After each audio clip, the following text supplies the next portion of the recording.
Welcome to Henry County High School in McDonough, Georgia. As Georgia Revolution FC take on Admiral Force and an MPSL Southeastern Conference matchup. The Force started off the season very, very slow, and then of late they've played a lot more competitively. And it's kind of a tale of two opposite stories so far. As the Revs started off very, very hot, the hottest team in the conference, and they've kind of slowed down their pace. Emerald did lose Wednesday against Chattanooga, one of the tougher teams in the conference, 1-2 in Chattanooga, playing at the Chattanooga Mocs football stadium. And Justin, what have you seen from these two teams that have changed drastically throughout the season? Just the topsy-turvy way they're playing. Like you said, we started out real hot, and then kind of cooled off, whereas they kind of started slow, and they really started taking down some teams. They took down New Orleans 1-0, which is a really tough team, as we know. We've played them twice and lost both times. So, it's one of those teams that you can't really take for granted, especially on set pieces. They're deadly on set pieces.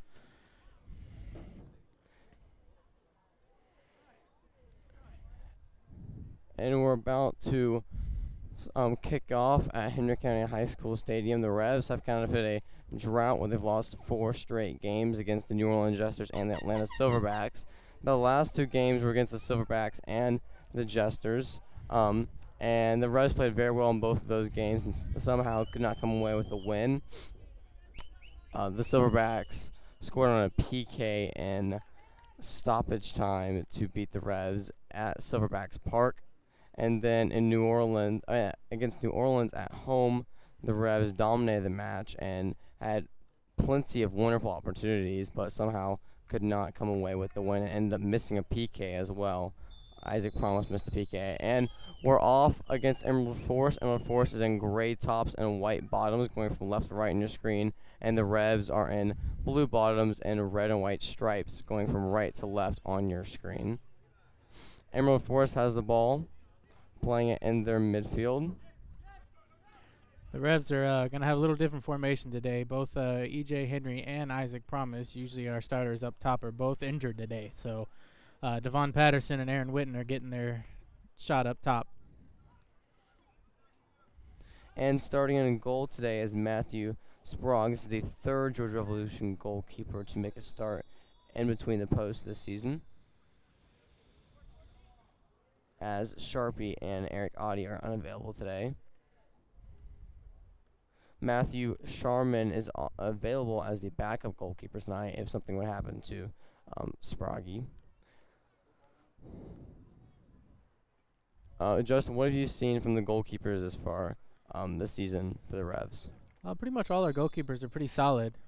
None of them have really had bad hiccups, except minus the mistake in Greenville where the back pass wasn't communicated right. But other than that, we've had pretty solid goalkeeping play this year. And Jamar Oakley, who is playing on the near side, won a nice ball with his speedy efforts. Then loses it after a bad touch. Knocks off a Emerald Forest defender, and the Reds want to throw in. Oakley gets a nice touch to go around. The defender is going around towards the corner flag. Ball goes out of bounds again. Another throw in coming out for Georgia Revolution. This is Jamar's 2nd start.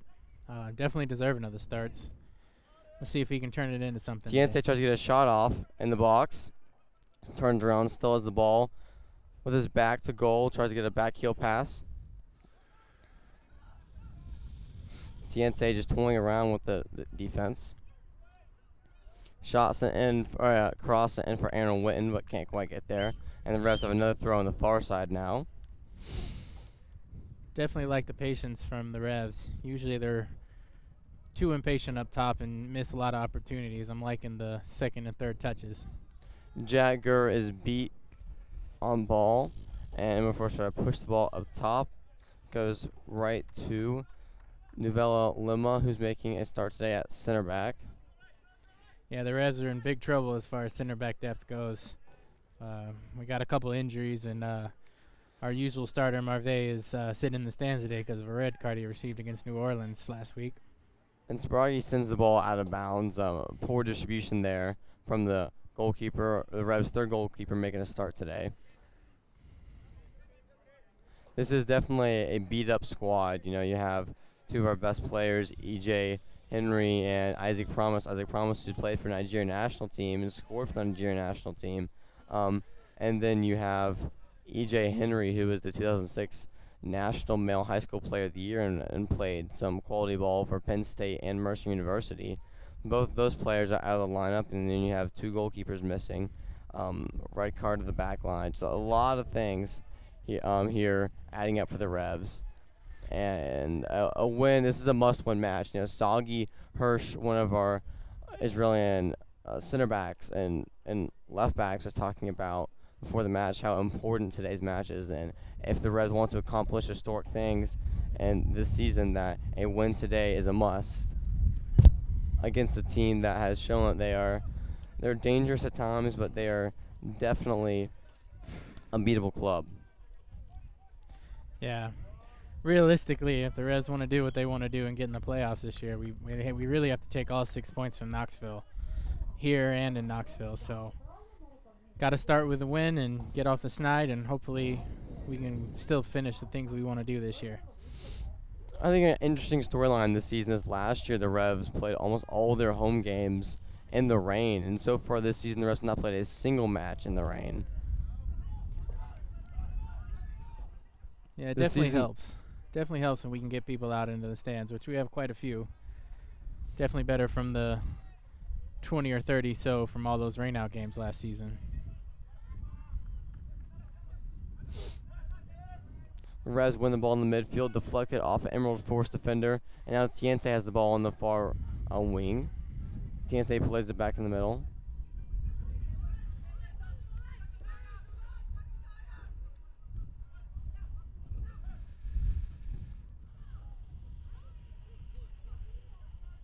Sagi gets the ball to Jamar Oakley. Jamar Oakley gets to Adam Kamara. Adam Kamara cuts it into the box.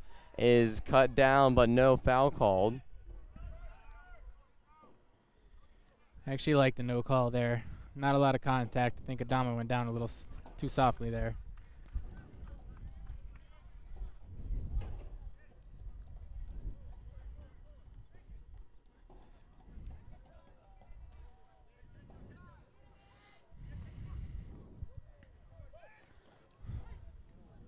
Adam Kamara with a great steal to win the ball back for the Revs. The Revs are countering very quickly. Ball play up top for Aaron Witten. One thing I've noticed so far in the 6 minutes that we've played so far is that the Revs midfield, which is usually suspect for most of the season, has actually played pretty well. I think the addition of Alex Harley, former Silverback, is helping us there. Definitely.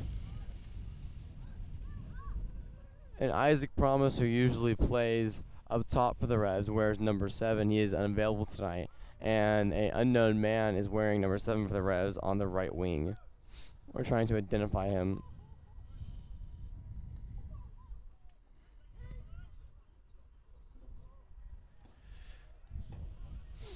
Rodrigo heads the ball to Jack Gurr. Jack Gurr plays it up top.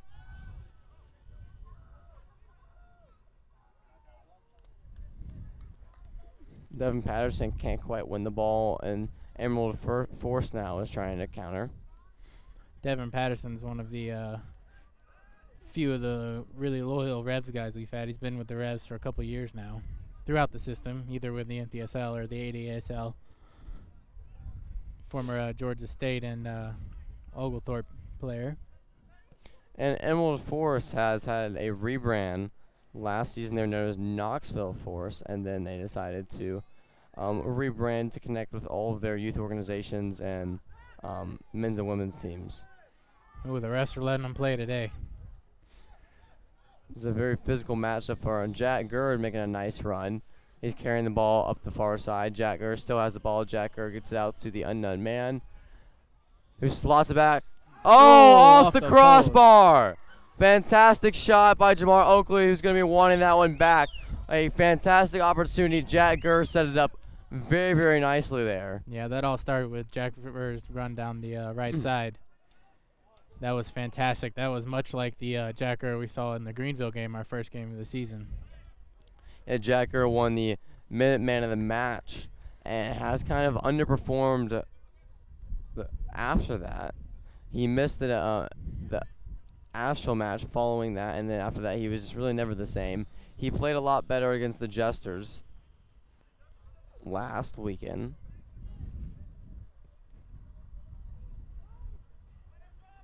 Great pick by the Revs, who are trying to counter quickly once again.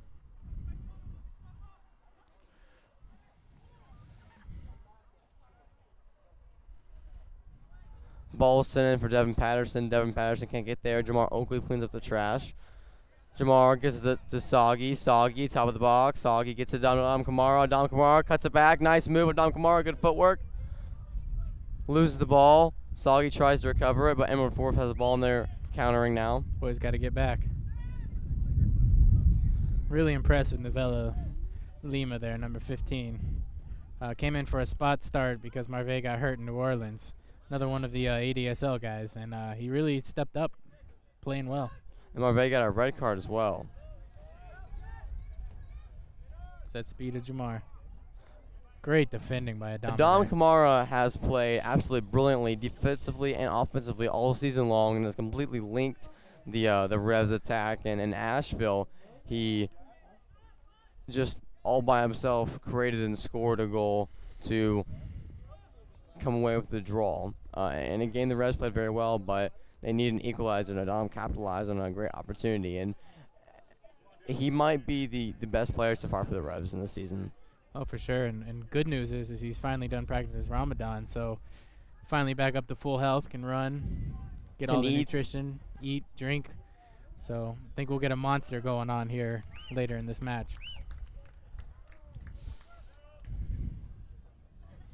And Aaron Wynn, who is kind of secretly the assist man of the MPSL Southeastern Conference, getting a start today up top. When you have so much firepower with Isaac Promise, EJ, Dion McCulley, and a number of other great names, Ryan King, Devin Patterson, it's hard to really get starts up top for the Revs. And then you, of course, have Jamar Oakley and other guys that can also play on the wings. Yeah, Aaron's got to feel a little cursed. He's getting a lot of assists, but hasn't quite scored a goal yet. Scored a goal against Asheville that should have counted, but it was brought back for a offsides that was very questionable. Last week in New Orleans, he had a one-on-one in the box and got taken down, didn't get to score the goal. So hopefully today with the start, he can get off the schneid and get a goal in his pocket. Yeah, and Matthew Zaki of Emerald Force shoved, it looks like, Rodrigo when he was trying to protect Sproggy from he was trying to shield the ball so Sproggy could come up and scoop it up. Not good news. Another center back goes down. And Rodrigo, he's from Brazil. He played for USC Aiken collegiately. Then he came to the Res ADSL and played very, very well for the ADSL team, which is the local Atlanta adult men's league, which is very, very competitive. They have a pro rel base, and the Revs have two teams competing, a U23 team in the bottom tier and then a reserves team in the top tier.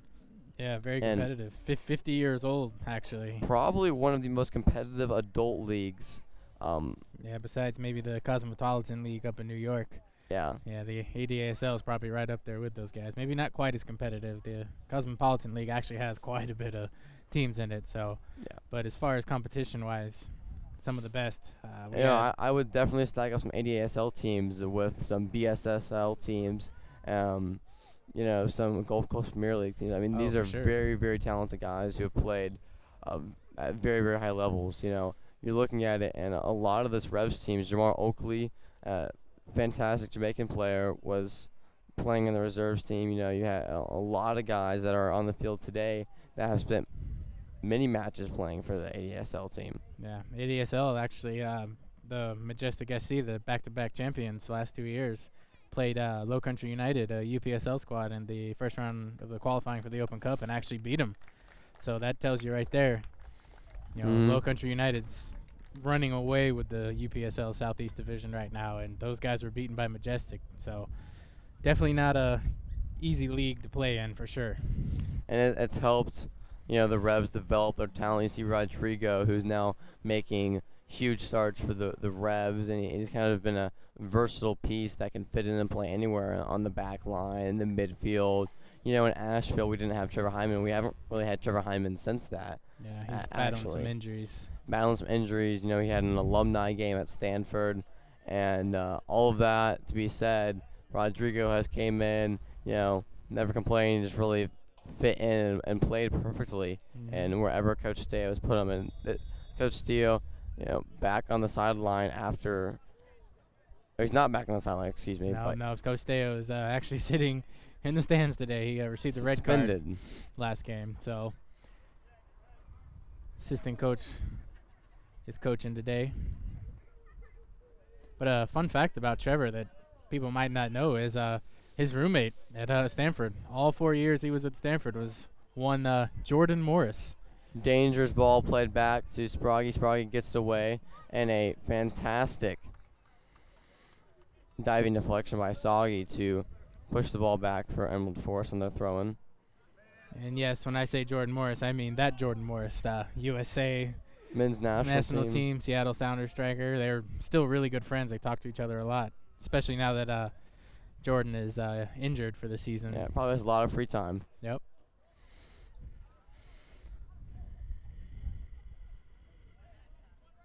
Jack Gurr pushed the ball up top to Great Aaron Wynn. ball. Aaron Wynn with a touch. Call offside once again. A very questionable call there.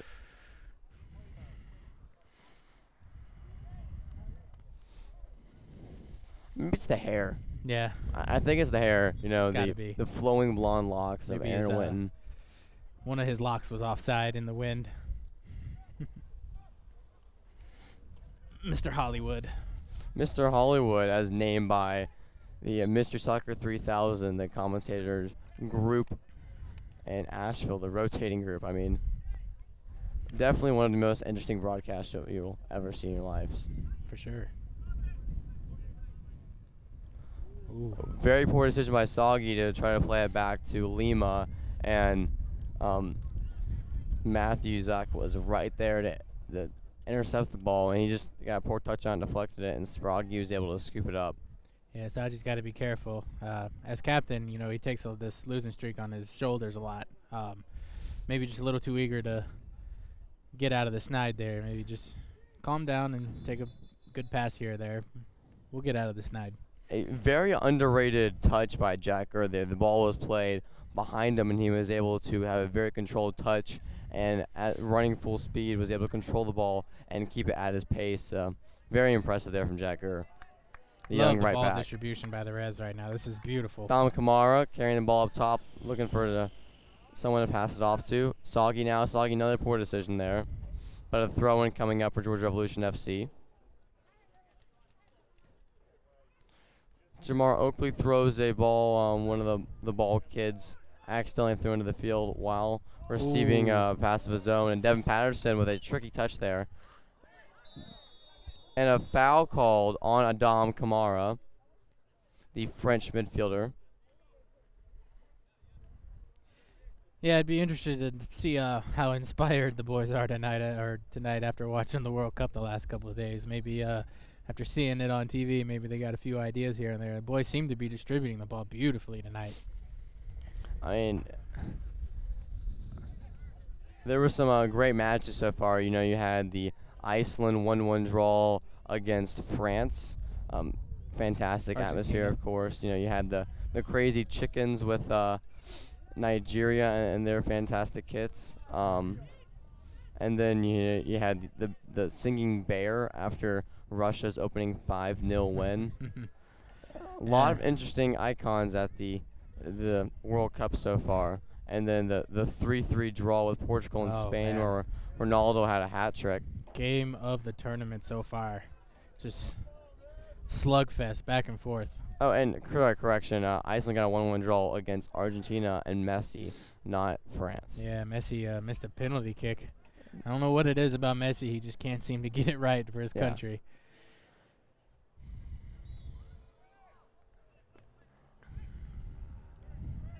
No, Devin did not come back onside. He was offside, making a run behind the back line before the ball was sent. Emma Force sending a wacky cross last shot. Can't really We'll take those all day. decipher what that was, but yeah, I'm not complaining. It's actually one thing that I really wish the Reds would try a little more. Those shots from outside the box. Most of our goals this year have come from inside the box, which is no problem, but sometimes you got to keep the keeper honest and take a shot or two from outside the box. I believe the Revs have scored on only one cross this entire season.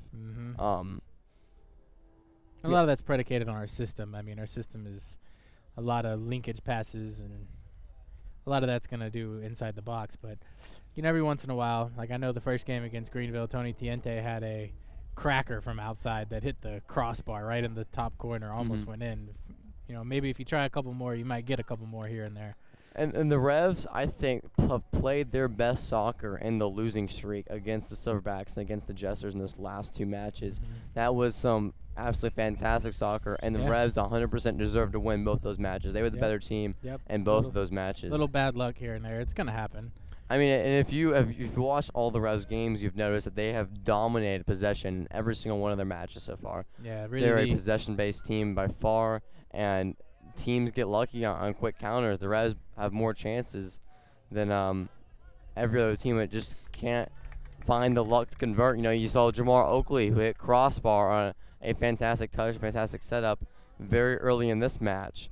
You know, last game, Jamar just somehow missed an open goal opportunity, just stuff like that. We can't quite finish to put the ball in the back of the net. Yeah, definitely the story of the season so far, finishing, which we haven't been able to do. Ooh, great bicycle clearance. But, you know, I'd have to say, you know, the Reds have played well pretty much every game this season except for the home game against the Silverbacks. Where, yeah, that was just, you know, Keka Kamara dominated that game, and the Silverbacks won. Ooh. Oh, that was possibly offside, a missed call by Austin Behaimi in Emerald Force. Thankfully, it doesn't matter too much as they can't convert, and Jamar Oakley has the ball near side on the touchline. Tries to make a move, but foul called on. I think that was shoulder to shoulder. I don't agree with that. And Oakley makes sure he knows that it was shoulder to shoulder.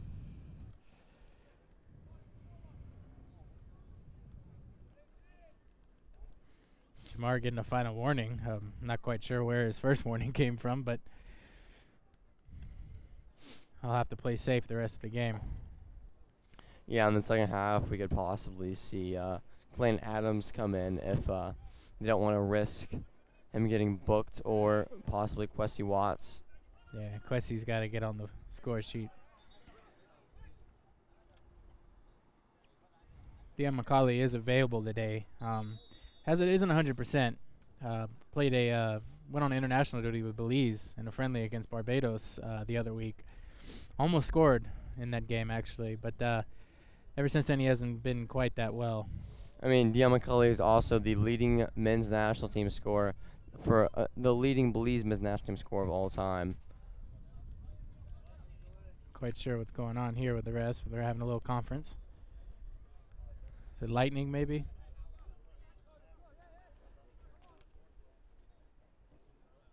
Yep. Must be a lightning delay. So, NPSL rules, I believe, 30-minute lightning delay, and every other strike is 15 minutes added on from the time of the lightning. Within a 25-mile radius.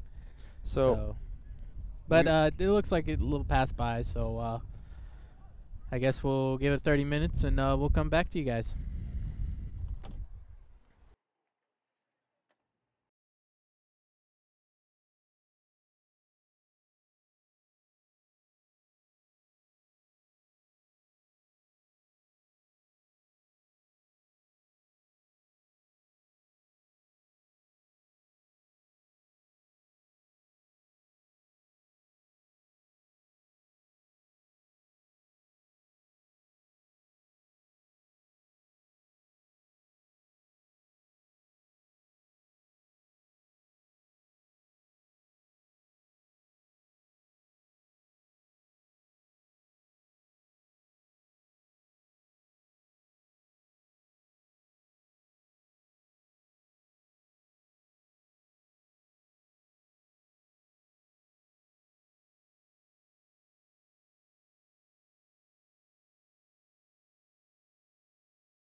All right, and welcome back to the second half of Georgia Revolution FC and Emerald Force. We're in the 22nd minute after a lightning delay. At 9:27 local time, and it's 0-0 still. Update around the NPSL conference. Asheville City SC has a 4-0 lead over Enter Nashville. It's 1-1 at the half at the Silverbacks, but they are also currently in a weather delay right up the street, so it makes sense. They're playing against Greenville, and the Revs have the ball. Forewarning, on the near side corners to your left and right, you cannot see the flags or the surrounding area, so we will go into in-depth detail surrounding the action of those areas of the pitch. And now Soggy has the ball controlled, gives it to Devin Patterson. Devin Patterson flicks it right into the Emerald Force back line, and Alex Harley is wearing number 7 on the far right side of the pitch. That's usually Isaac Promise's number. He's listed as number 11 on the roster. And a fantastic defensive effort by Devin Patterson there, but Emerald Force continues with the ball, and a very heavy touch by the midfield of Emerald Force, and Alex Harley has the ball on the far side. He has lots of space. Alex Harley goes into the box. Alex Harley whips it into the box. No one there. A little too much juice on that one. To connect on the opposite side. Jamar Oakley is usually there. Like to see how the guys respond after that lengthy delay. Sometimes it's kind of hard to get up going for a game and then rest for a while and get back into it, so we'll see. Foul on Tony Ciense there, and a free kick coming up for Emerald Force. It was cool to see during the lightning break that the Revs players were juggling a little bit with the local youngsters and just staying, warmed up and everything while Emerald Force was in their locker room, connecting with the fans. Yeah, it shows real community connection there. It's good to see in lower league soccer. Yeah. Kids loved it. Reminder, we are broadcasting in the press box for the remainder of the game due to the weather inclements, so you cannot see the near side corners on your right and left on the camera. Now Jack Gurr has the ball, gets it up to Jamar Oakley. Jamar Oakley's playing up top, and on the left side we have Aaron Witten. So Aaron Witten and Jamar switched places, it looks like. Emerald Force is a very poor touch on the near side, and Soggy has a quick throw in. Gets it to Tony Ciense. Tony Ciense looking for space, heavy touch as well, and it's stolen away by Emerald Force, who try to counter very quickly. Emerald Force have not had the ball even close to the Revs 18 box in the first 25 minutes. Fantastic ball, Jamar Oakley. Jamar Oakley tries to get on the end of the cross. Can't quite get there. Too much pace going towards the back corner of the 18 box. And now it starts to rain. This is the first match all season that Georgia Revolution has played in the rain so far. We kind of jinxed that earlier in the broadcast. We can blame the weather on us.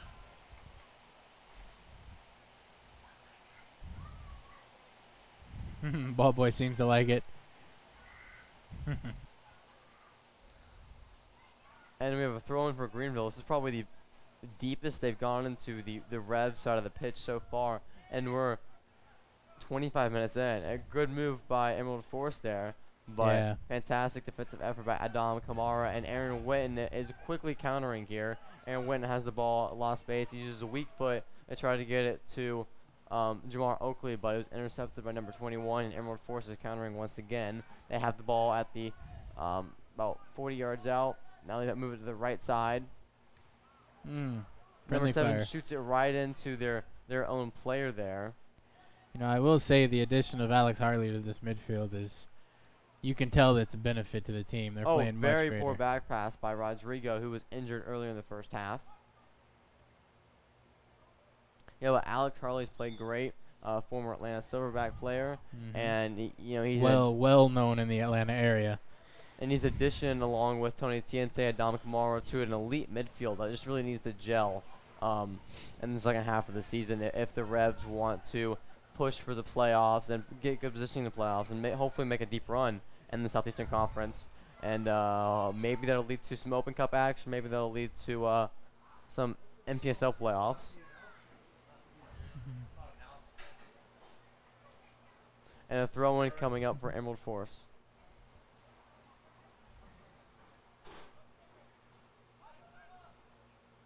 Ooh. No call there. Refs letting them play again. This has been a very physical game, and you know, it has that kind of street soccer feel to it. Oh, for sure. Well, the delay, you know, is going to cause some of that. You know, the guys are amped up. They cool down, and they have to get amped back up again. So, ooh. Another no call there. That was a good no call. Rodrigo now carrying the ball up the pitch. Made a nice turn there. Ooh. Antonio Tiente with Alex Harley with a great touch in the sideline. Alex Harley showing his speed there as he's separating away. Cross into the box. Goal! Georgia Revolution FC. Devin Patterson puts it in the back of the net in the 28th minute to make it 1-0 over Emerald Force. Fantastic effort there by Alex Harley to separate from the defenders and put a fantastic cross into the box. Yeah, I tell you, the addition of Alex Harley could not be understated in this lineup. That was a great run, great cross, great finish. That's exactly how the Revs want to play this game. They want to use their speed to separate from the defenders, and then draw the defense in and put a cross into in the box on the ground.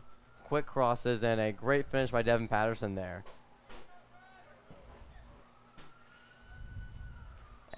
This is a very important match for the Revs. They've lost 4 straight, and they really want to bounce back after a very hot start. And they played very well in their last 2 matches, despite the loss. And they probably could have won both of those if it wasn't for some referee decisions. And both of those matches against New Orleans and the Atlanta Silverbacks. Yeah, like I said, the only real poor performance that we've had is the Silverbacks game here at Henry County Stadium. The 5-0 loss at home where Keka Kamara just absolutely dominated. And Emerald Force turns and shoots, but it goes far wide and through the open track gate area and back and out the back door. I guess you could say he scored a goal in some kind of that. And it's going to be a long walk for a ball boy to fetch that ball. I had to tell you, I always used to love playing in rain games. I'm sure the guys are having a fun time out there.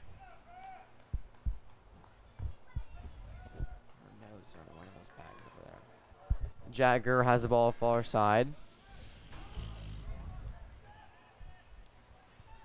Rodrigo's pressure there in the back line. Gets to Adama Kamara. Adama Kamara back to Tiente.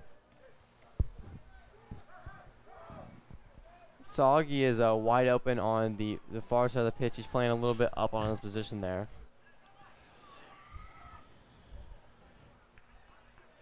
Lima gets it to Soggy. Soggy turns. Plays the ball back to Tiente. Rodrigo with a poor touch leads to an Emerald Force tackle, and ball goes out of bounds for a Revs throw. Yeah, the more it rains, you know, we do have a natural grass pitch here at Henry County Stadium, so the longer it rains and the longer the game goes on, it will get sloppy out there.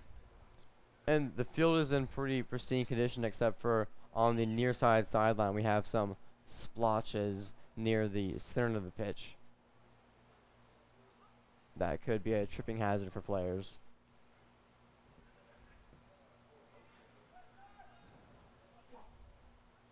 The Revs control the volley and get it out to Soggy on far side. Soggy with a touch off his chest. He's carrying the ball up the pitch. Gets it to Devin Patterson. And Patterson can't quite get there. Rodrigo finally gathers the ball. Gets it up to Jack Gurr. Jack Gurr plays it up over the top. Looking for Jamar Oakley. Can't quite get there. It's like Devon lost his footing there and slipped a little. I really like how Jamar Oakley, he's playing up on offense, then he's dropping back and having some very nice defensive efforts. We saw before the delay that he had 2 great tackles on the Rev side of the pitch to quickly counter the ball, and that string started a great chance for Jamar Oakley to put a ball in the back of the net, actually. Yeah, no, I definitely like the last 2 starts from Jamar. He was always good coming off the bench, but I really like that he's been thrown in the starting lineup and he's producing well.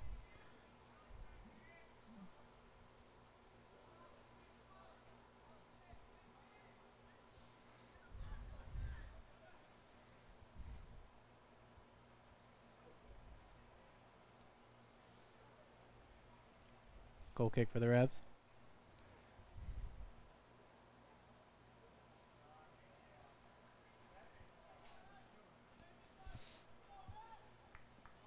Revs do have to make that long, dreaded walk to go fetch the ball we were speaking about earlier. It looks like some of our ball kids left during the lengthy weather delay. We still have a few fans around Henry County Stadium. It's definitely dwindled though after a lot of umbrellas out there tonight. The very lengthy rain delay or lightning delay. And remember, if games are canceled, the blocked out weather delay day is July 8th. That's when MPSL wants teams to reschedule their matches that were delayed due to the weather. Aaron Witten has the ball top of the box. Aaron Witten shoots. Goes over the crossbar. And that's been a theme for his shots this season, right over the crossbar. Yeah, he's been the assist man, but he has not found the back of the net so far. Yeah, he's a little cursed, the local boy. He's gonna get on the end of one of these times, I'm sure. Yeah, we talked about it earlier in the half that he's been cursed with some crazy offside calls. We saw it earlier in this match where it looked like maybe one of his golden locks was offside, but that's about it. Yeah. He's a little unlucky now, but hopefully the tides will turn. Just keep taking shots. Surprised the Revs aren't pressuring the goalkeeper as much as they have in past matches today.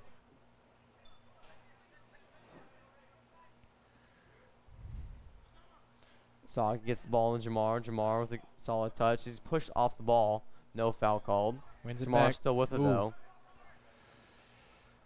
Alex Harley has the ball far side. Jack Gurr is making a run. Up the pitch, Jack Gurr has the ball now. Jack Gurr puts it into the box, but right into the awaiting feet of Emerald Force.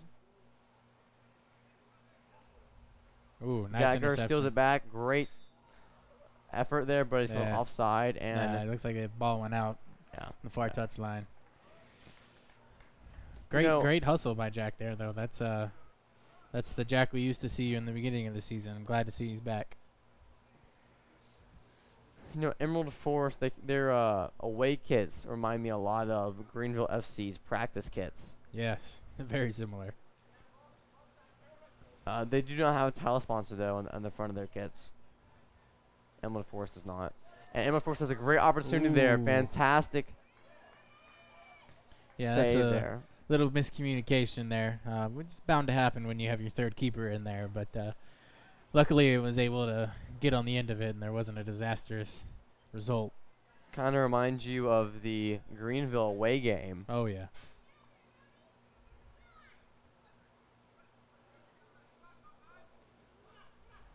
Emerald Forest have the ball. Cleared away by Lima. Clears about to the half pitch line and a throw-in coming up for Emerald.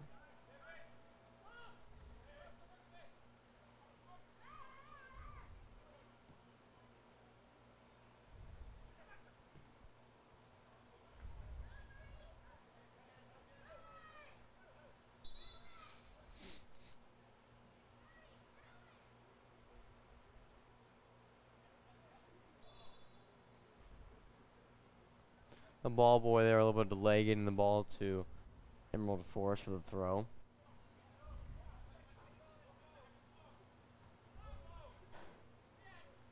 Jamar Oakley has a gifted ball at his feet, and he gets it to Devin Patterson. Devin Patterson, the goal scorer moments ago, and the assist from Alex Harley. And now Alex Harley, speaking of him, he does have the ball.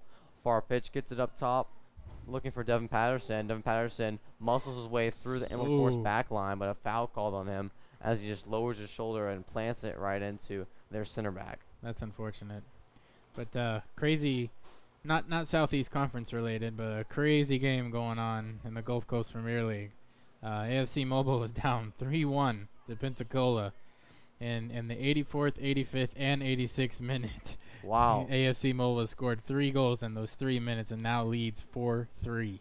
That's fantastic. And a little bit off topic, but Pensacola FC might have one of the best crests in lower division soccer. That was a phenomenal addition to the soccer landscape. There you go. Another Logo Cup coming up, huh? Of course, gearing up for the 2018 Logo Cup. AFC Mobile did just receive their kits from winning the Logo Cup last season, so a lot of strong logos in the Gulf Coast Premier League.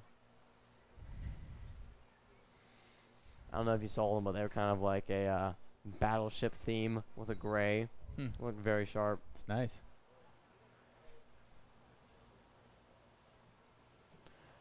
Emerald Force has a throw in on the far side near the away bench.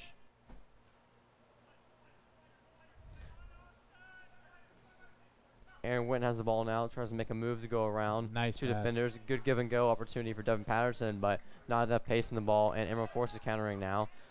Adam Kamara with a very strong tackle. Clean though, no call, and Yeah, Adama definitely looks stronger than he has in the previous couple of games.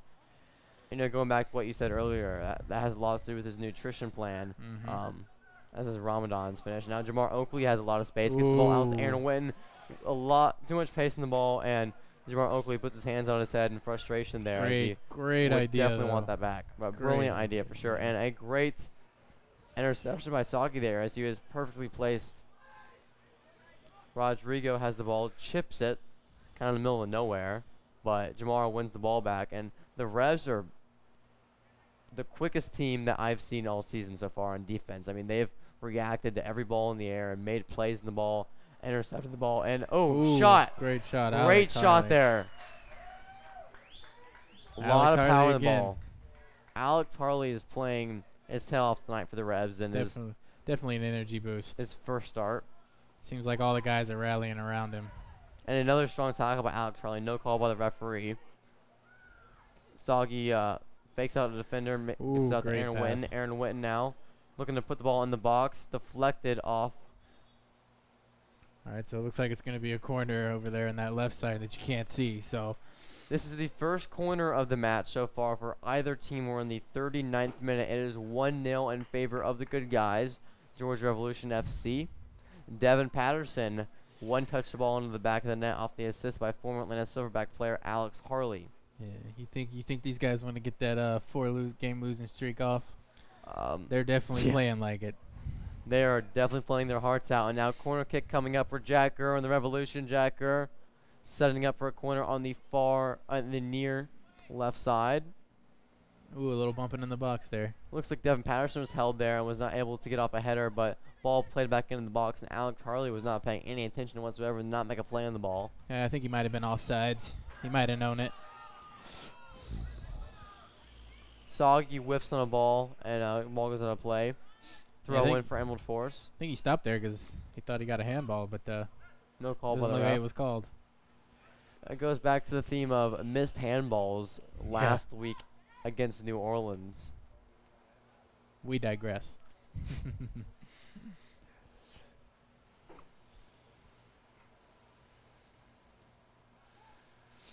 You know, Emerald Force has been kind of tricky. It's hard to really get a feel for them because they started off playing absolutely terrible soccer. I mean, probably some of the worst soccer we've seen in the NPSL Southeastern Conference besides, you know, the 9-0 loss Asheville had against Chattanooga last year in the Blue Ridge Derby. Or some FC Carolina action from back in the day before the Discoveries went out of commission. But they were playing very poorly, and then they got a very surprising win against the Jesters where they took advantage of a very poor left side and scored 2 goals, got a 2-1 win in New Orleans, which is a very hard place to play and travel to. And then they got a win in Greenville against a sneaky Greenville team. Great scoreline there, 5-2. Against a team like with stars like Malcolm Frago, who are very explosive. Greenville passing it around their back line, trying to spread out the Revs defense. I like that there. The Revs defense was swarming. That turnover right there is directly related to the pressure that Aaron and Devin were putting up top. You know, I see the Revs defense today and their shape similar to how another local Georgia team plays, and the Atlanta Falcons play on defense. They're just a very swarming feel to it. Like to play very quick attack at all times on defense and on offense. Very aggressive team. That's how the Revs like to play as well. And now the Revs have another throw in. Soggy Hirsch, that Israelian, looking to throw the ball in. And if you missed Soggy's interview before the game with Alex Morrison, you can check it out on the Revs Instagram, Twitter, or Facebook pages. in a great interview talking about how important this match was to the team and his World Cup favorites. Make sure to check that out. He has France going all the way and his World Cup prediction. Yeah, they had a strong showing today against the Aussies. They did. Wonder goal by Pogba in the 81st minute. I mean, it probably helped France play against a very similar team, the United States. The United States played a lot like Australia did. Yep, very similar teams, the United States and Australia. That cross into the box is headed out and cleared by Greenville, but a fantastic challenge by Adam Kamara. All right, this is where the Revs have problems on the fast counter up the middle. The Good Revs thing they got it this time. recover. Another risky back pass. That's probably been the fourth risky back pass of the game. It's kind of a weak dribbler when you have the striker bearing down your tail. A lot of that might be, you know, that these guys haven't played that much with the keeper, and they're kind of afraid to send it too fast back there. But one of these might get punished, so we got to be careful on those. Luckily, we're not playing against Keke Kamara. Keke would definitely have put one or two in the back of the net on weak passes, or Elman to 4 of Asheville City as well. Yeah, a lot of dangerous strikers in this league. Yeah. Speaking of the Blues brothers and Thomas Dealey and Elman to 4, they've not played as strong. They've not had as many good performances as last year. Yeah. Kind of waning off a little bit, and it does account for that Thomas has missed a little bit of time. Elma had a red card against the Revs and was suspended against the Silverbacks match.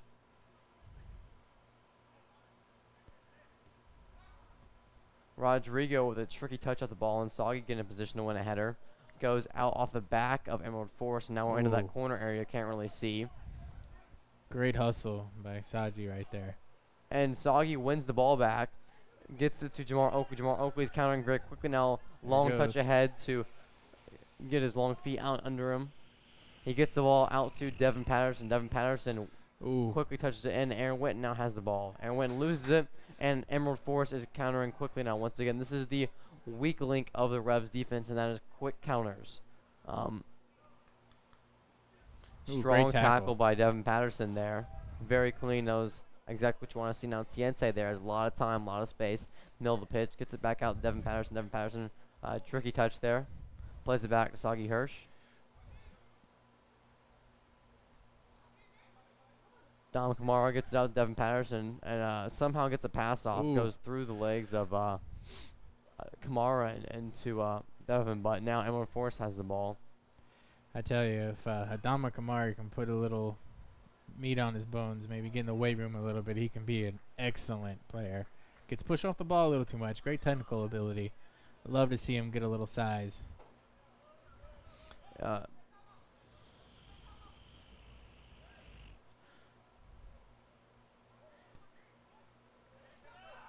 Lima weakly clears the ball.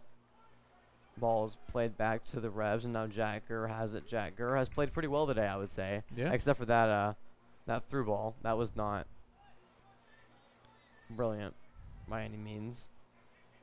Ball played over the top. No striker there for Emerald Force in position, and it just goes back to Sprague. Sprague. Well, I will say it does look like the boys have maybe done a little training on getting back over those over-the-top counters. It seems like every time the ball's hitting the air, our guys are running full force back to the goal. And we've had some changes in the back line. Andy White has not made a start in a hot minute. He has been probably one of the weaker players. And Rodrigo somehow gets away from a dangerous situation. Makes a nice move to get a attacker off his back there.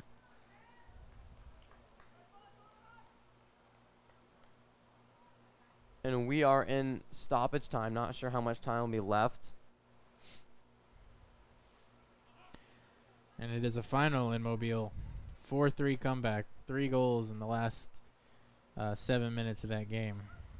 What a win for Mobile in the Gulf Coast Premier League. Emerald Forest trying to pull a goal back as we're nearing halftime. We are into stoppage time. It's 1-0 in favor of the good guys. Great wearing defense. red, white, and blue. Georgia Revolution FC. And the Revs have the ball. Jamar Oakley gets it out to Devin Patterson. Ball goes out of play. And our fantastic photographer makes a great touch on the ball. Stop it. And we got a final in the Southeast. Asheville City beats Inter Nashville 5-1. It's a dominant performance. International is a team that started off on a great Open Cup run, getting their own 4-0 win in the Open Cup, and played very strongly against International in a game that they had their a lightning delay of their own, playing at Vanderbilt University against their in-town crosstown rival in the USL. Devin Patterson gets the ball out to Alex Harley. If he would have played that ball, and that's the final whistle blows after the first 45 and a weather delay. It is Georgia Revolution 1, Emerald Force FC 0. We'll be back in the second 45.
Welcome to the second half of Georgia Revolution FC versus Emerald Force FC in this MPSL Southeastern Conference matchup. Georgia Revolution FC is going from left to right, wearing their blue bottoms and red and white striped tops. Emerald Force in the white bottoms, gray tops, and they're going from right to left on your screen. We are broadcasting from the booth tonight due to inclement weather, and due to us being in the booth, you cannot see the near corners, so we will go in depth commentating when we do get into those areas of the pitch. It is 1-0 at the start of the first half in favor of the good guys. Yeah. Now, another good thing about being in the press box is in about 10 or 15 minutes or so, we have a special treat for you guys. Head coach Steo, he's going to come on and talk with us for a few minutes. Yeah. So looking forward to that. I guess that's a pro of being suspended for a match. Yep. And Devin Patterson scored the first goal for the Revs on the assist by former Atlanta Silverback player Alex Hurley. Speaking of the Silverbacks, they're losing 2-1 to Greenville FC in the 55th minute right now. Greenville lost Georgia Revolution at home 3-1, and then the Revs went to their place and tied them 1-1, which should have been a 1-0 win.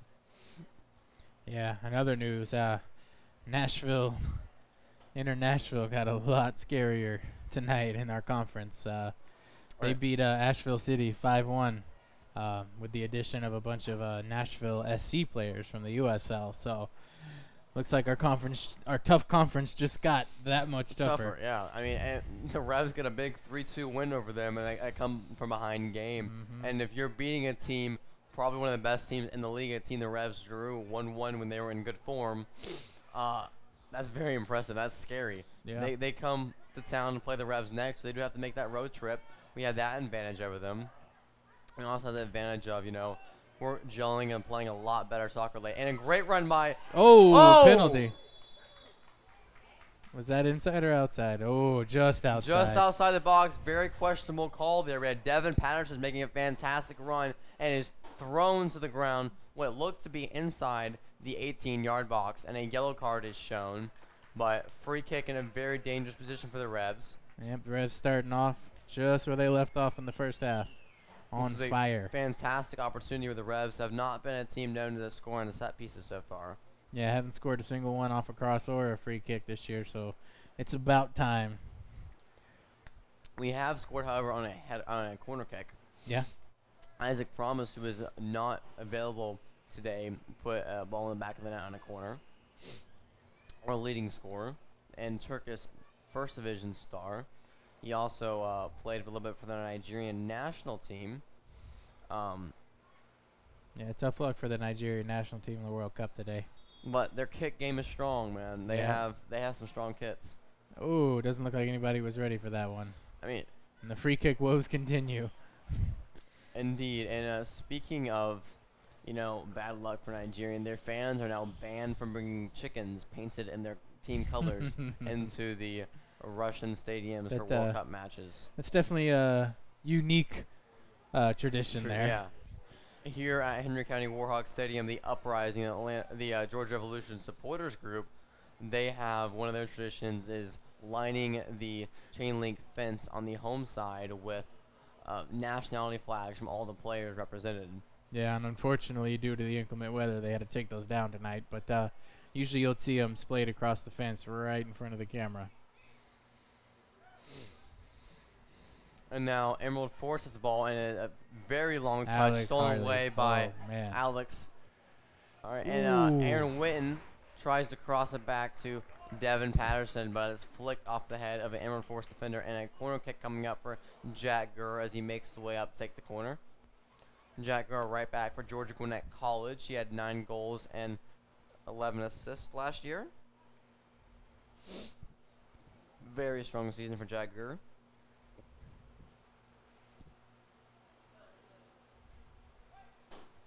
Jack Gurr whips in a corner kick right into the the Emerald Force defense, and it's headed out. That was a great pressure by Novella Lima there. If he didn't run on that ball, Emerald Force had a wide open party to the net. And a brilliant idea there on the give and go between Tony Tiense and Jack Gurr, but Tiense couldn't give enough pace to the ball. And a dangerous ball flicking the box, and Adam Kamara shoots, deflected off of Emerald Forest, and that goes out of bounds for another corner. Jamar. This is on the far side, so you can see this corner kick. I'd have to say, when it comes to goals, Jamar Oakley and Aaron Witten, I tell you, they have the worst luck when it comes to putting that ball in the net. Aaron Witten is he's gone over the crossbar, and Jamar seems to only hit the crossbar. Yep. Well, I can harken back to a play in New Orleans where Jamar ran down the whole side of the field and crossed it over to Witten on the trailer, and it just went wide. It's been an absolutely beautiful goal. And our lone defender back there, Sagi Hirsch, clears the ball, makes a nice play, and a fantastic turn. Oh, just a little too high for Jack there. Still got on it. Just toying with the defense there. Makes some brilliant touches and great run, good quickness there by Jack, the British lad. Now Emerald Forest countering. This is one of the weak spots, and the Revs had very few players on the near side of the pitch. Emerald Forest neglects to go and attack that point and stays far side. Still have the ball. Tiense shoves down Emerald Forest defender, but no call.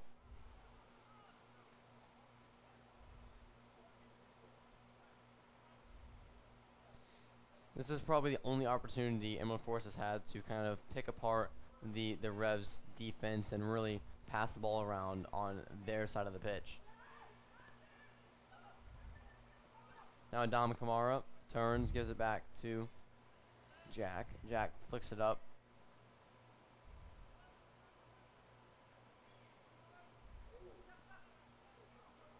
Tackle there by Jamar Oakley. Again, no call. This game has been very physical, and the referees have neglected to blow their whistles fairly at all, except for a free kick, and they handed out one yellow card and the lightning delay in the 24th minute. But besides that, it's been a very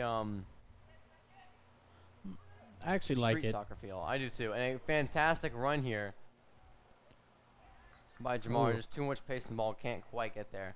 You know, the only time where you don't want to see no calls is on handballs and in the box. and anything in the box. Yeah, I do feel like the Revs like to play at this tempo. It suits their style very well. And it seems like the last couple of weeks we've had a couple of crews that just kind of like to blow their whistle on pretty much every physical contact in the game, and it really harps against our style, that's for sure. The Revs want to play open soccer, and they've played that the last 2 weeks until the referees start blowing their whistles and affecting the game. And when the referees are managing the game and when they're affecting an outcome of the game and hurting the pace of play, that's when you have a problem. Yeah. Emerald Forest has a fantastic opportunity. They're streaking down the left side, but horrendous cross right to the feet of Rodrigo Gonçalves. Rodrigo gets to Tony Tiense. Tiense gets to Dom Kamara. Dom Kamara pulls the ball back. Patiently gets it back to Jack Gurr. Gets it back to Sagi Hirsch. Sagi Hirsch gets it up to Alex.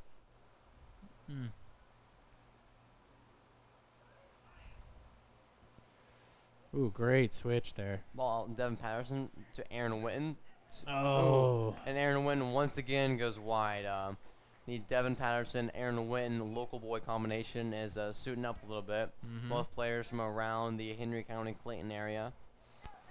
Both played collegiate soccer locally. Southsiders. There are some Southsiders. You know, we have some Northsiders in the team too, with Jack Gurr, Jamar Oakley, Sagi Hirsch, some others playing at Georgia Gwinnett College.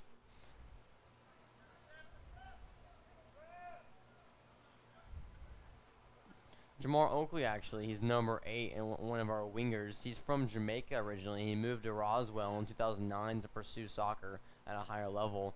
And a very, very quick player. One of the quickest players I've ever seen on the soccer pitch at this level. Still an 18-year-old, very young, very moldable.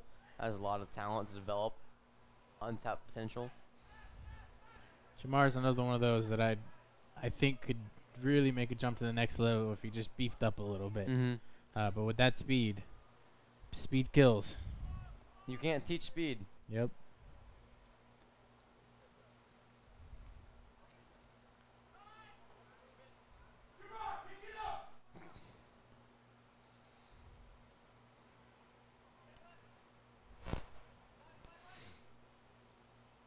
Devin Patterson has the ball, waiting for his fellow attackers to make a run. Patterson Ooh, gets up to fantastic. Jamar Oakley. Jamar Oakley can't quite get there. Good idea, though, by Patterson. Another great pass. Jack Gurr has lots of space. Jack Gurr whips in across. Looking for Aaron Whitten. Goal! Mr. Hollywood, Aaron Whitten puts the ball in the back of the net on a fantastic cross by Jack Gurr. There it Georgia is. Revolution up 2-0, 55th minute. Absolutely beautiful soccer there. The by curse Revs. is broken. Finally, Aaron Whitten gets on the tab, the local boy. I mean, you can't ask for more beautiful soccer. A good string of passes to get it out of the Jack Gurr. Jack Gurr had lots of space, puts in a fantastic cross in the box. Aaron Whitten finishes that ball beautifully, and the Revs are up 2 goals in the 56th minute.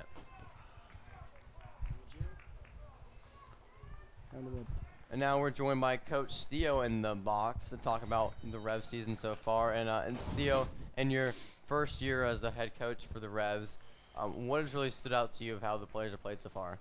Well, first off, thanks for having us, guys. To your question, what stood out so far? I guess for me, with the guys overall, is dealing with adversity. Obviously, for the last 3 or 4 games, the soccer gods haven't been on our side, unfortunately. But you know what? Here's the thing. You can do one of 2 things. You can either accept it and get on with it, or you can fold. Fortunately, every single one of our guys has accepted it.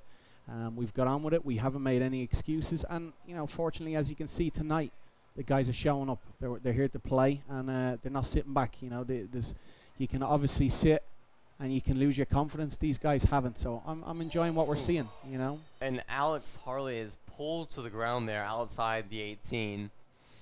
He's a joke, isn't he? He's very good. He's lovely to watch. Yeah. What is the addition of Alex Harley brought to the team in the midfield? Alex Harley gives you obviously raw talent. The guy is a phenom. You know, on and off the field, he gives you experience. He's a winner. And you know, he gives you that bit of dynamism in the final third. We're very blessed to have him, and obviously it's not often that franchises get to have a player come in late in the season of his quality and his caliber. So we're very happy to have him, you know, as well as the other additions. You know, we've brought in Vladik this week as well. He's going to give us some very good experience and leadership at the back. And then obviously also with Merveille coming back from a suspension, I think there you go. Oh, another goal. Jack Gurr puts it across with the free kick. Le Tigre, what a goal. Brilliant. And the free kick drought is now also dropped. So we have 2 droughts that have gone away. Hey guys, make sure we got that on camera. Tony the Tiger doesn't score often, so as long as we've got record of that, we're happy. 2 curses broken in a matter 2 curses broken. I tell you what, we're happy with that. We'll take that any day of the week. 58th minute, 3-0 for the good. And speaking, you're very familiar with Georgia Gwinnett College, obviously. Yeah. And a lot of players who played together there. Yeah. And a lot of experience. What's it like bringing in a group of guys that have all played together and know each other very well, and they play at a very high level? Well, that's one of the fortunate things that we have here at the Revolution. Obviously, I'm very fortunate to be part of both programs. What the guys bring is they understand each other. You know, they work with each other day in, day out. And you know, that has both its pros and cons. You know, sometimes guys are like, geez, I get to see this guy again, or they get to say, you know what, it's almost, I'm not going to say it's telepathic, but they know what each other, their movements, their coordinations, the demands of one another. So that helped us for sure come out with a bright start to the season. But now it's the leadership component. You know, they've been here. They know what adversity tastes like before, and then they know how to inspire and help one another get back on the horse, because it's not easy when you take 4 losses to come back out and want to fight again. Look at them out here. This is what you're showing. So I'm very happy to be a part of both programs, and you know, I'm very sure a lot of these guys will be going on to the next level. I've no doubt about that. You know, a lot of raw talent here, and we were talking especially about for that their earlier. age. These guys are all Yeah. young. You know, they're very young. 19, 20, 21. Their whole careers are ahead of them, so I'm blessed to be a part of that. You know, Adam Kamara, Jamar Oakley, very, very young guys. Yeah. And put some weight on, they could be phenomenal talents at this level. Well, that's hopefully what the American diet will assist us on here the next couple of weeks, to be honest, fellas. You know, we'll allow them a couple bites. The other interesting point, I'm not sure if we've touched on it. Oh, nice strike. I'm not sure if you guys are fans or familiar, but Adama just actually finished the Ramadan. So for about the last 3-4 weeks, the guy hasn't had a lick of a meal or water, from morning to night. So a credit to him. That guy is unbelievable. Same with El Haj Tamdu. He'll be making a face and an appearance here in the next few minutes. What those guys can endure is phenomenal. His fitness level is absolutely unbelievable. With the lack of nutrition, going through the Ramadan. Yeah. It's been very impressive. He's played at a very high level. And tonight, his defensive and offensive effort has been and you know what? We've asked him to do a different role for the last 2 games, is sit a little deeper. And you know what? It's been streamlined. He's just sat into a fantastic, no questions. Yes, coach. Well, partially because he can't speak a lick of English neither. But he also just says yes, gets on with it, nods the head, and off we go. Soccer is a communal language, so we give a few pointed gestures with the hands and we just get on with it. It's great. We're very happy to have him. Another couple of guys who we're looking forward to get back in the mix. Obviously, Isaac Promise coming back from a hamstring injury. No question, he'll give us raw quality. He's one of the best number 9s I've seen and worked with. He just gives us a whole different dynamic, as well as having Devon up top. And then also EJ. EJ's nursing a muscle injury also. That guy's a raw killer. What he can do 1v1, go by people. Again, the dynamism. I love working with these guys. It's a pleasure to be a part of it, and just having such a dynamic front 3, 4, 5, whatever you want to call it. It's fantastic. What's it like having an obscene amount of depth? You see on the attackers and the forwards, you have Dion McCulley, who had national team duty, and he wasn't available for some matches. Isaac Promise is injured, EJ injured. You have guys like Devin Patterson who step up. You have Ryan King step up. Clayton Adams, and then a number of very, very talented guys. Aaron Witten, who all play at a very, very high level and could start for almost any team in the conference. What's it like having that much depth, and the midfield as well? With, quick guys like Kwesi, Brown, and guys like that. What's it like having so much depth? To be honest with you, it's actually the very first time I've ever had this dynamic. Normally, I've lacked. I've only ever had one striker, and I've been used to that for years. At the start of the season, to be honest with you guys, like, shoot, who's going to be our number 9? And then the soccer gods again were on our side. They said, you know what? We're not only going to give you one, we're going to give you 5 or 6 of them. And it's been a really cool problem to have. That's been the fun one to have. I'd rather have that than not, be worrying about, all right, who are we going to play up top? Every week I know we've got an absolute dynamite number 9 who can get us goals and who can lead the line for us. So it's a very fortunate problem to have, Yeah. And the Revs are countering quickly now after a great defensive effort in the midfield. And Coach, playing against such tough competition, such as the Silverbacks, and International is a very strong team. Yeah. You've seen other teams like Asheville. What can we expect later down the season, and what are your hopes and expectations for the rest of the year? Good strike. You're right. You know what we've played. For me, the Southeast Conference is definitely, no question, one of the best in the country, top to bottom. Every single game. You can be flipped. You can be on top for a minute, and then 2 minutes later, bang! As you've seen against us when we played Silverbacks, we're winning, and then bang! Within 2-3 minutes, we're losing, and then we're getting guys sent off. It happens. It's a very, very difficult league. We're fortunate that we're now battle tested. We've played a lot of the big dogs, so we have that experience to use now when we move forward. For me, though, and I say this week in, week out, there's no opponent. We are against ourselves from day one. Every one of these guys are winners, myself included in that. We have played, we know expectations of what to win. We know it's been us. We have been the problem the last couple of games. It's been nothing got to do with the opponent. Now, hopefully you're starting to see, he should have squared that one, shouldn't he? Hopefully we are starting to see the turn in the key now. With these games we play, obviously we got to see out the remainder of this game. This is a very good Knoxville side. They've come to play as well. They haven't sat back. But next week, obviously, you play the big dog. You play Chattanooga. That's what we don't even need an alarm for that. We're waking up in the morning early. We'll be ready. We look forward to it. It's going to be a great challenge for all these guys. Well, Coach, thank you so much for joining us. It was a fantastic Appreciate you interview. guys every single week and everything you do, and thank you to the fans for coming out every week. You inspire us and help us, so thank you so much for everyone. Thank you. All right, we're in the 65th minute. Remind you, it's 3-0 to the good for the Revs. And Jack Gurr with 2 fantastic assists so far. Yeah, playing lights out. I don't think there's a single person on the Revs who isn't playing lights out tonight. I think they came into the game. The writing was on the wall. It was win or kind 5 of straight. yeah. 5 straight. And Mine do you last lose year. 5 straight and you're in hard trouble. Especially what Coach was saying. This Southeast Conference. It's the toughest, one of the toughest in the nation, and you can't lose games. You lose games, you get behind. Believe it or not, this Knoxville team is tied with us on points right now with 9. And nobody would have thought about that in the first 5 or 6 games.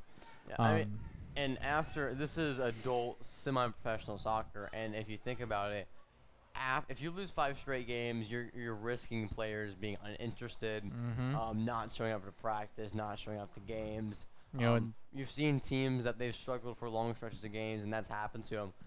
It's happened to the Revs in the past, and this year I think we have a fantastic group of guys that want to stick together and play together through the thick and thin, and they've showed that they're battle-tested, like Coach Steo said, and they've played brilliantly so far. Well, like Coach was saying, the adversity part, to lose 4 games and still come in with your lunch pail, your hard hat on and get to work, it's showing.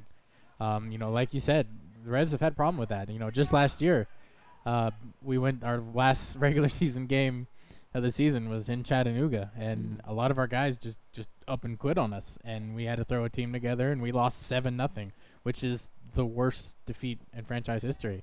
Yeah. So to see progress from desertion to what we see on the pitch now, from losing 4 straight games to now up 3-0, albeit not one of the big horses in the Southeast Conference by any stretch. But a team that has played good soccer lately. Yeah. Oh, and Nutmeg has Emerald Forest, Nutmeg's Tony Tiense in the midfield. But a few seconds ago, Jack Gurr had an absolutely brilliant, underrated defensive effort, chasing down a fantastic run, and then a beautiful turn to clear the ball. It was a fantastic effort by Jack Gurr.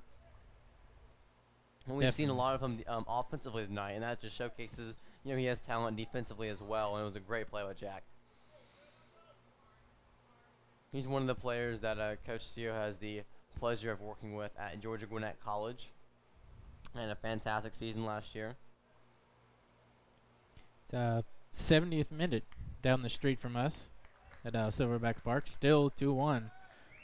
Greenville lead. And as a Rev fan, you have to be the biggest Greenville FC fan right now. For sure.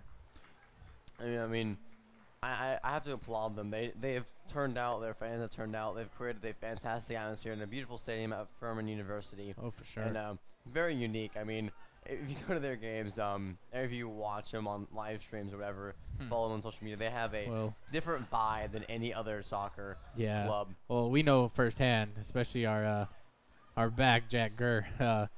He was talking a little trash before our away game over there earlier, and they showed up with a Facebook picture of Jack from 7 years ago on a blow up. So, that kind of stuff, that's what makes this great. Yeah, lower division soccer is a lot of fun, definitely.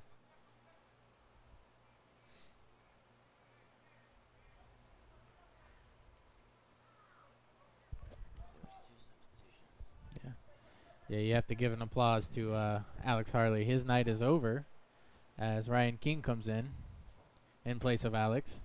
Ryan King scored a goal against the Silverbacks. Great goal. Fantastic one touch. One touch off a rebound. Oh, and there we have Ryan King right there. Great defensive effort. Ryan King scored 12 goals and 3 assists at Clayton State University last year. Oh, great pass. Finish. Ryan King gets shoved down. Oh, no call. No call. There it goes. The okay, physicality. I might take my comment back from a moment ago. That's not a no call. That was physical. He stopped a possible goal scoring opportunity for Ryan King. The only thing I could think of is the ref maybe said it was shoulder to shoulder, and it could have been. But At the same time, as much as I don't like it sometimes when it's called against us, it does keep the flow of the game. Yeah, and the Reds want to play open side. We have another Yeah. opportunity right here because of it. Yeah. Now you Ryan know, King once again. Ryan King gets Jamar Oakley. Jamar Oakley. Somebody crashed that box. Ooh. That was a time where you wonder, why didn't Jamar had the ball and he was playing in position to cross it back.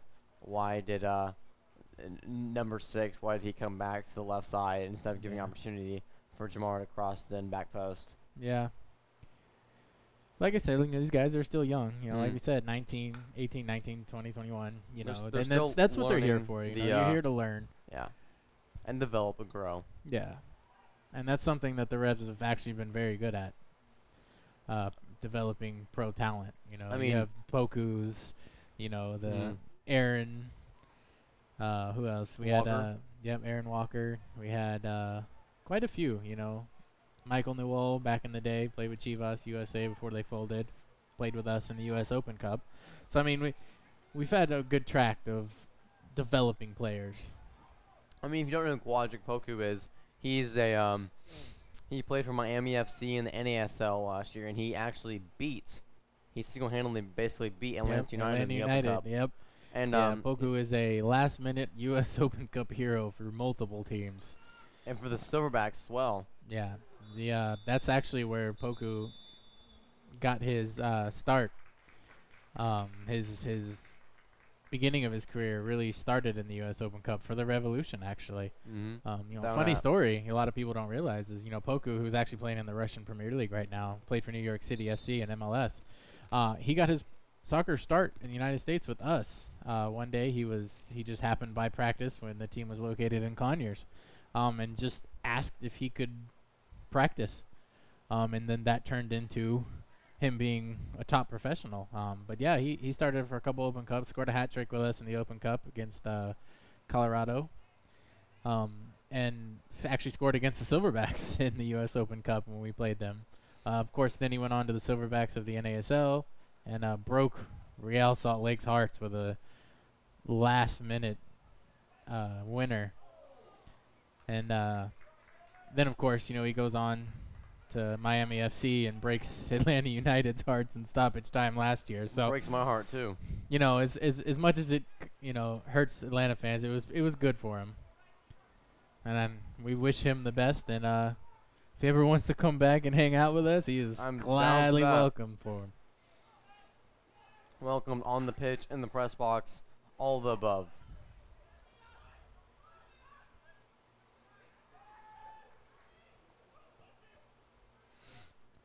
The boys have not stopped playing. They are still gunning for another goal. Ooh. I don't believe the Revs goalkeeper has been challenged in goal all night. He's not had to make a save. There was 2 shots while we were having that interview with Coach that just went wide both times, and that was about all that Emerald Force has been able to muster up tonight. Yeah. I mean, but the scoreline, is 3-0 for us now. But just with going how crazy this conference has been this year, these guys could definitely come out in the next couple of days and beat a Chattanooga or an Asheville. That's just how this season goes. So you can't take any scoreline for granted. It looks like the Belizean national team all-time leading scorer, Dion McCauley, is now on the pitch. Making his first Georgia Revolution cap since his last appearance with the Belize national team, where he almost scored a goal. Yep, had a breakaway against Barbados.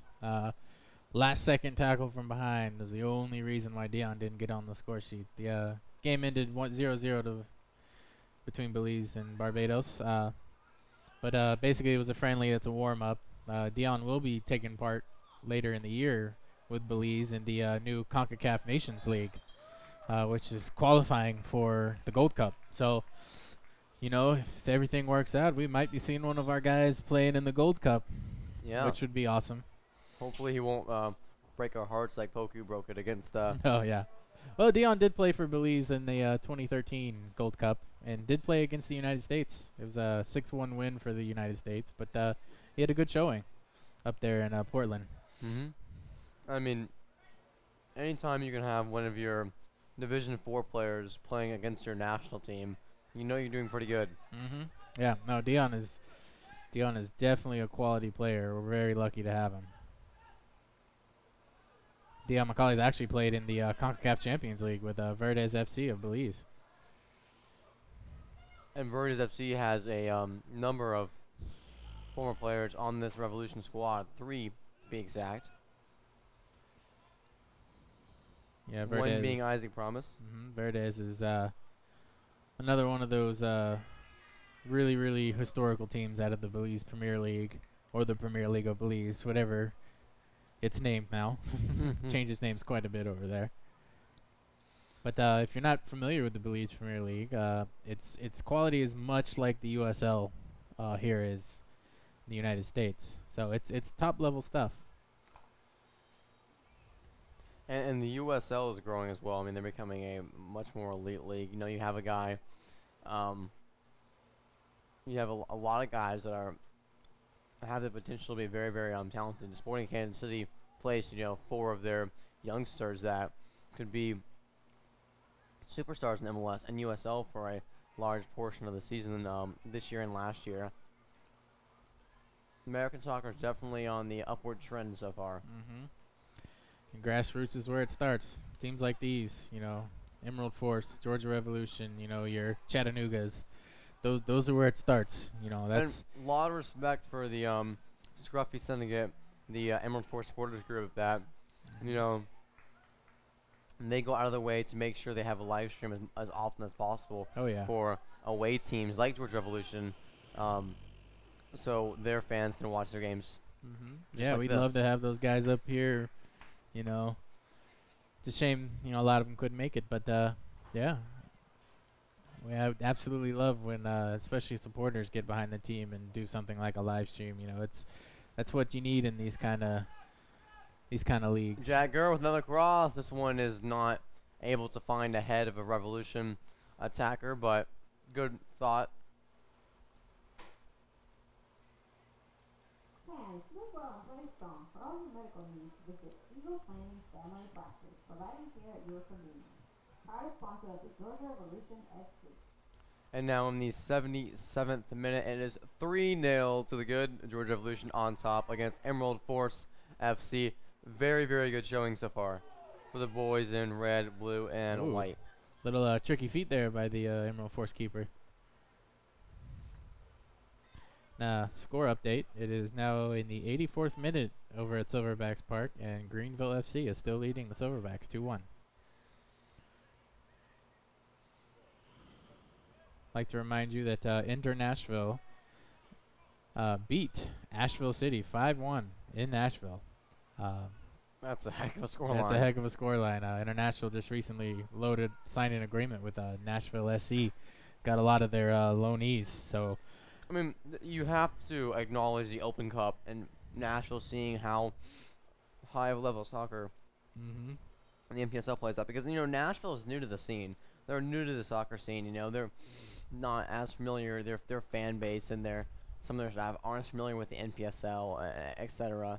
And showings like that locally are really big for the league and for the team. Nashville's obviously gaining lots of fans from Nashville SC supporters who've fallen in love with soccer, and tell them on the pitch too, as we can see with a 5-1 win. Yeah, I can remember a time when the only soccer that you could see in Nashville was the PDL squad, the Nashville Metros, for many, many years. Was the only soccer you could find in Nashville, and to see it expand to what it is now, it's quite amazing. I will say, though, looking back at the lineup tonight for Asheville City, they are missing both Blues brothers, Elman DeFore and Tom Dealey.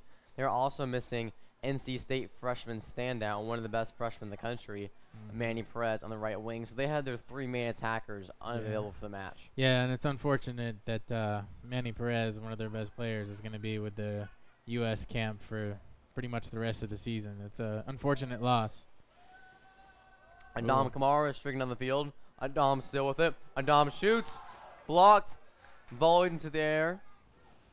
Ooh. Jamal Oakley had a great opportunity, but we couldn't quite get it to him. Who's 9?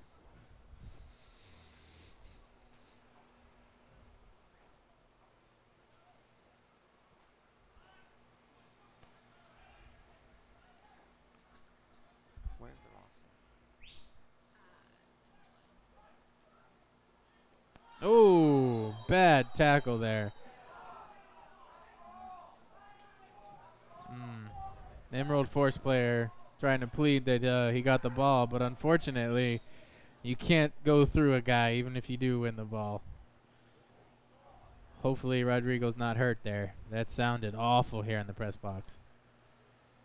It looks like he's going to get a talking to.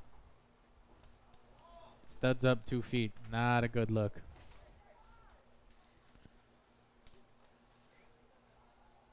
Hopefully Rodrigo can get up and walk it off. That's Rodrigo's second injury of the match so far.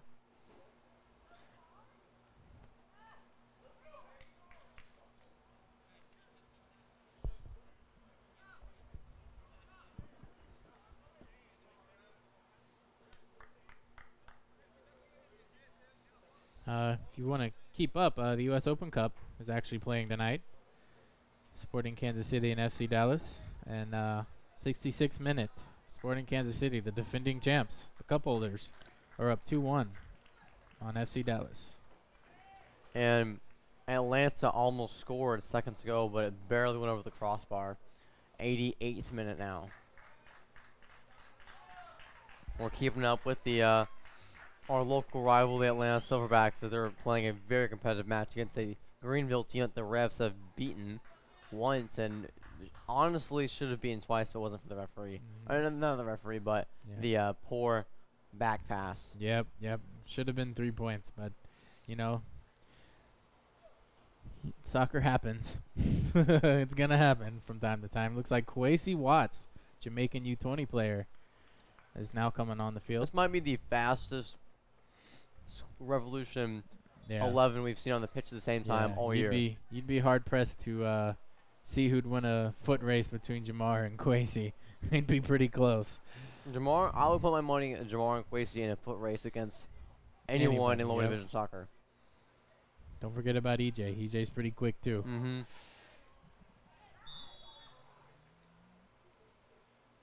Emerald Force players getting really frustrated now.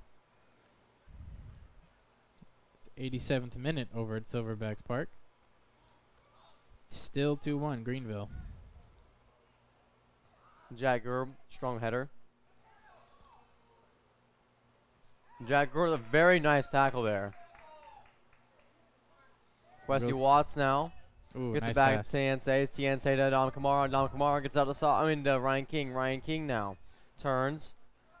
Gets it out. Tries to go to Dion McCauley, but Nice Soggy tap. Hirsch recovers there on a potential Emerald Force counter.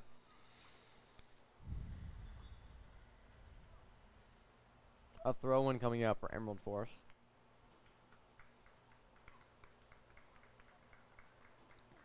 And Rodrigo Gonçalves comes out of the game.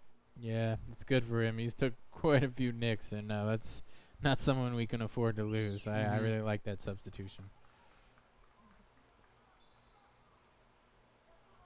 And end of the game comes Andy White, I believe. Nope, that is our new Excuse me. signing, Vlad Margolin. Also another Israeli, along with our Saji. Supposed to get our depth in the center back position, so we'll see. Wearing Andy White's former number.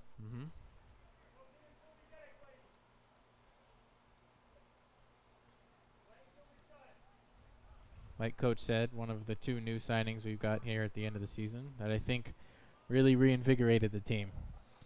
We'll see how it pans out. Abdou Tommy is not in the lineup today, one of the other mid-season signings.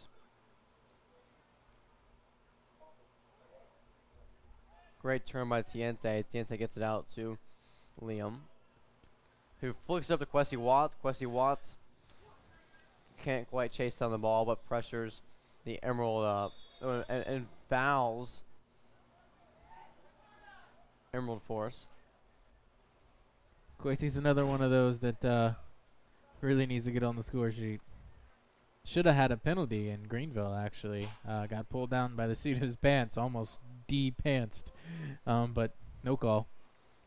Kwesi Watts pressuring the goalkeeper distribution, and now pressuring the Knoxville back line. Throw in a dangerous position for the Revs now. Yeah. Gotta say, Adama does look like he has newfound strength now that Ramadan's over and he can eat and drink. That kid is amazing when he's fully at strength. A lot of respect for Adama Kamara, a man that has taken A man of few words. and he takes Very time shy, off. but Yeah. he is top He's quality. a warrior. Top quality for sure. One of the most committed players you can see in all levels of soccer. Never misses a training session. Always there. Jack Gurr, another free kick, and a wonky-looking wall by Emerald Force. That has to be some kind of illegal.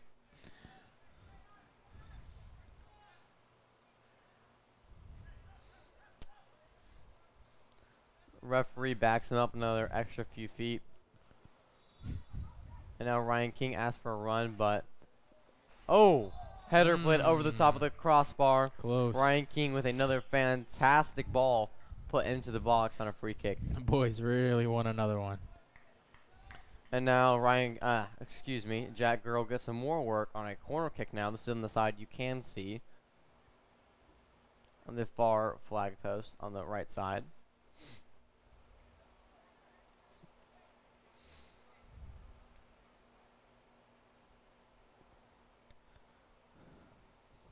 If the scoreline stands in the 86th minute, the Revs will have their third win in almost 2 years. Yeah. Last 2 years you got one win, and this year we could have 3. Definitely like the way we're moving ahead. This team has had a culture change. Coach Theo taking over as the head coach. It's a good kind of culture change. And shout out to him and Eric Morrison putting together a fantastic roster this year. A lot of depth in all positions. I mean, we have a shutout with our third keeper right now. And I will say, the first couple touches by Vlad were really good, and I see the communication. He's urging everybody forward. He's organizing the back line. That's the kind of thing you need. That's the leadership that coach was telling you about. It's very rare to get quality and leadership this late in the season, and it's the kind of thing that might turn the season around. And so far, so good. Yeah, and Wesley Sprong, our third keeper, has played a good bit of ball at Gordon State University in Barnesville, and he's played some very good soccer there. And our fourth keeper, Matthew Sharman, he's also a very strong keeper. Yep, at University of North Georgia. Yeah. UNG Nighthawks. They have a very strong women's soccer program. Yep. They won 31 games last season on the women's side, but were eliminated in the first round of the playoffs. That was quite a leg there by Tony. Very impressive there. Reminds me of Spencer Lauderdale back in the day. Yes. He had a fantastic leg for the Revs. And a great ball by Emerald Force. And Emerald Force's number 7, Gagza. He tries to just take the ball with his hand and tip it in the goal, but completely whiffs. I will say, got to give a shout out to Spencer. Just recently got engaged, actually. Wow. Bought a house. Former Rev getting engaged. Yeah, so shout out to Spencer if you're listening out there. Don't be shy. Come hang out with us. You're welcome anytime. Spencer Lauderdale, another local player. I was actually talking to a few guys that play at Georgia Southern and used to play at Piedmont that were big in the high school soccer area a few years ago, and they played against Spencer when they were at Ola University, Ola High School, and they said Spencer, the one thing they remembered about him was he had a phenomenal leg and a great throw-in.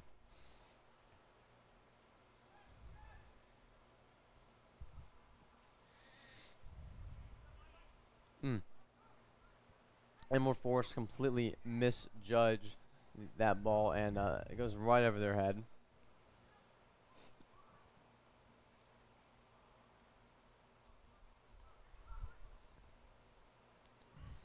Well, this will be the first time since the first game of the year that we'll be walking out of Henry County Stadium with a win. A lot of draws, couple losses, but gotta say I do like our new venue. Could be a little bigger, but with time and patience, we might get that perfect. Ooh, very long touch, very heavy touch. If it was slightly shorter, more compact there by Tambadu, then we might have been off running the races good there. one too. Jack Gurr trying to chase down a ball, and now Quessy Watts is off and running. Ooh. Tough tackle on Dion McCulley. Number 8, Yeah. Rory Alvarez throws him to the ground. Dion's still fighting battling a couple injuries here and there. So it's good to see him. It's another one of those adversity things. Good to see guys who are kind of nicked up still putting it out there on the line. Dion tweaked a few things in his stint with the Belize national team. A very awkward throw by the Emerald Force keeper there. It was kind of like a bent sidearm throw. Yeah. Haven't seen that form.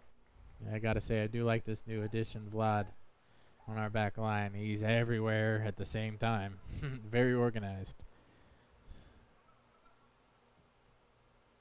There he goes again. We are into stoppage time. 90 minutes has passed. Waiting to see how much time the referee allows. It is 3-0 Georgia Revolution up top to be their first win in 4 games after they've played some very, very tough teams in 2 games against the Jesters and 2 against the Silverbacks. The Silverbacks are still losing, taking on Greenville FC. Up the road a little bit, near Spaghetti Junction.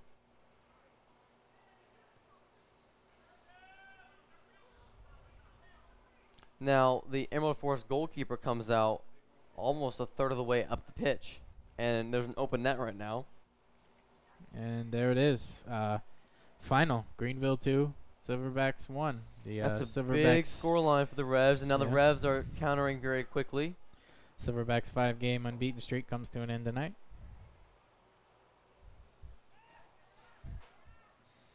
Sambondu, top of the box, plays it in. Ooh. Oh, almost a 4th goal there for the Revs.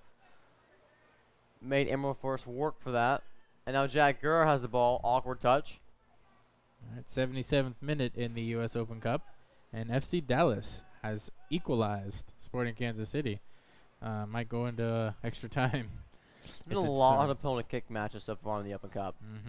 A lot of very exciting games in the first few rounds. Been a joy to watch. And we're Wow. nearing the end. I would not expect much longer. The referee's looking at his watch. We'll see how much more time he allows. Yeah, crazy night in the Gulf Coast Premier League. Rangers FC, the team on the other side of Mobile Bay, wins 6-2 over second place Port City FC. Oh, good touch by Emerald Force. Oh, what a fantastic save. First real save of the day by Wesley Sprong. That should secure the shutout for him and the Revs. You gotta give credit where credit's due. I mean, to have a keeper who hasn't had that much action all night to really get up and save that one at the end, to stay focused and do that, that's a lot of credit to the keeper there. And this will be the Revs' first shutout of the season. There it is. 3 points. 3 points for Georgia Revolution FC. They get a 3-0 win over Emerald Force FC. Next game is in Chattanooga next weekend. Good night, guys, and Signing off.